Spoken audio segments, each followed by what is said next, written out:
Welcome to part 35 of Was I in a Cult? Quick recap. Yesterday I was talking about how Susan left a book in my car called Overcoming Homosexuality.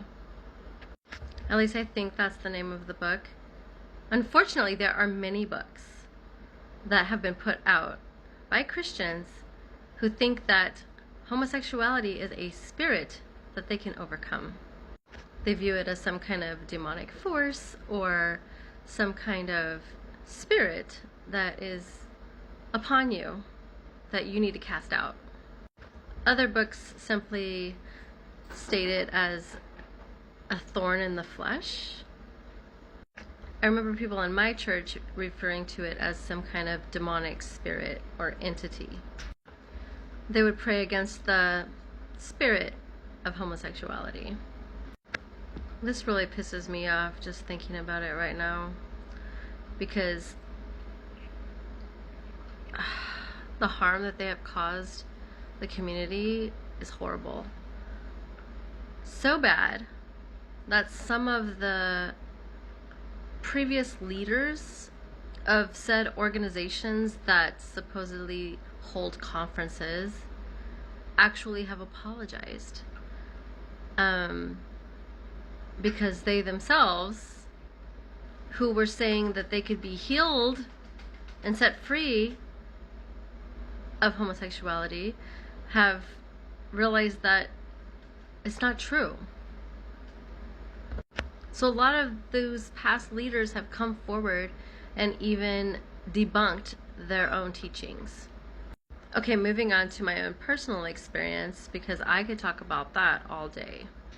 Remember, at this stage, I was a leader in the church. I had been in the church for 2 years, had been faithful, and proven as a leader having a good testimony.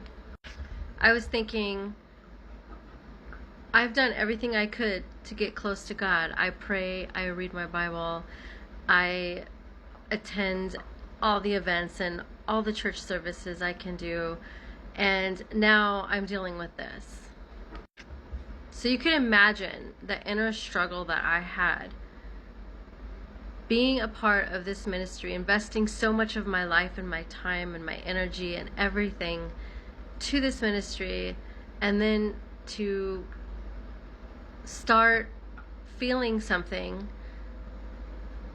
that my church was completely against. Being in a place of leadership, I felt like I couldn't really share this with anyone. Like, who was I going to talk to about this? I didn't feel comfortable talking to my leadership about it. I didn't feel comfortable talking to my peers about it. So I felt so alone, and at that time I looked at that book and I read it as fast as I possibly could, and I took as many notes as I could, and I was just like, I'm gonna just try to do this on my own. I started to pray and fast and ask God, to remove these feelings from me, because I didn't want to have them, and I wanted to please Him, and because I wanted to, be right in His eyes, and I didn't want for anything to interfere. I started to pray that, God would take away any of those thoughts that I was having towards Susan specifically. But it didn't go away. I began to reach out to leadership, and I just would ask for prayer, and I would be very general about it, but I would say that I was struggling with some things. And I just remember just praying for deliverance constantly. And like I said, I would fast and I would read the word, and it was like no matter what I did, I couldn't stop having those feelings.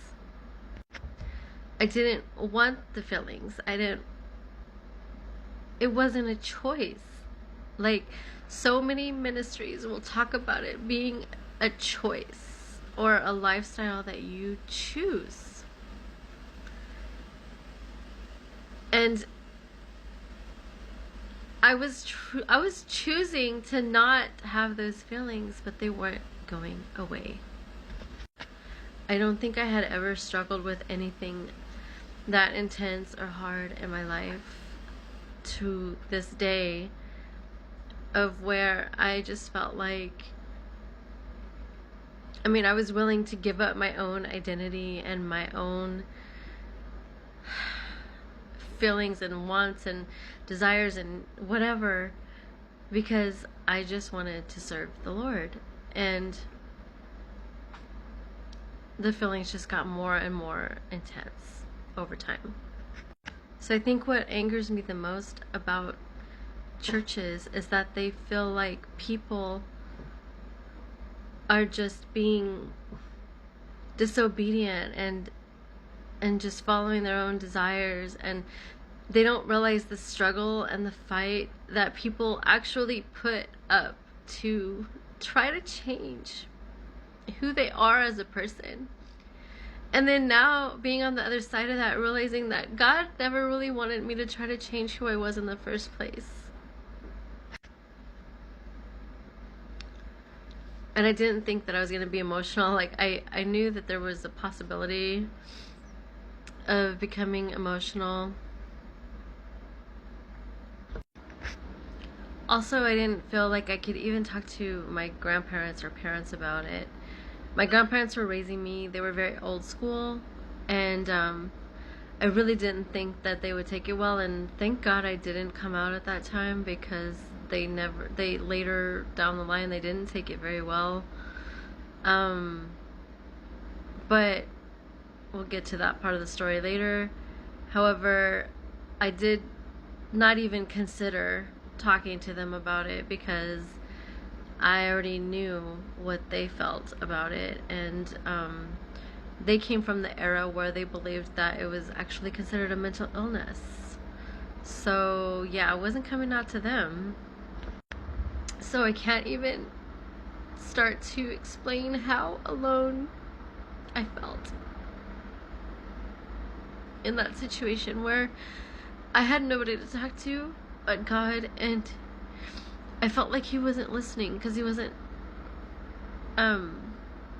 removing what I was being taught in my church was like some kind of a demonic spirit that was attacking me. And I felt like I was fighting and I was losing the fight. I was losing the struggle, because the feelings were just getting stronger. And I didn't realize that potentially I could be being taught completely wrong. Like, that wasn't even a question in my mind, that maybe these church people weren't right. Maybe they weren't right. Maybe these books were not right. Maybe that was not supposed to change. Those thoughts didn't even occur to me. So I just continued to... Actually, I think I even went to the bookstore to try to, like, get books that were gonna help me, like that book that I found in, like, from Susan. But I was too embarrassed to buy the books. Like, I would go to the bookstore and I would make sure that nobody was in the aisle, and then I would look for those books that were supposedly in the Christian bookstore to try to help people out of homosexuality, and I would read as much as I could, like, while standing there. And if somebody came by, I would, like, put the book away really quick. And it was just, there was so much shame and attached to it.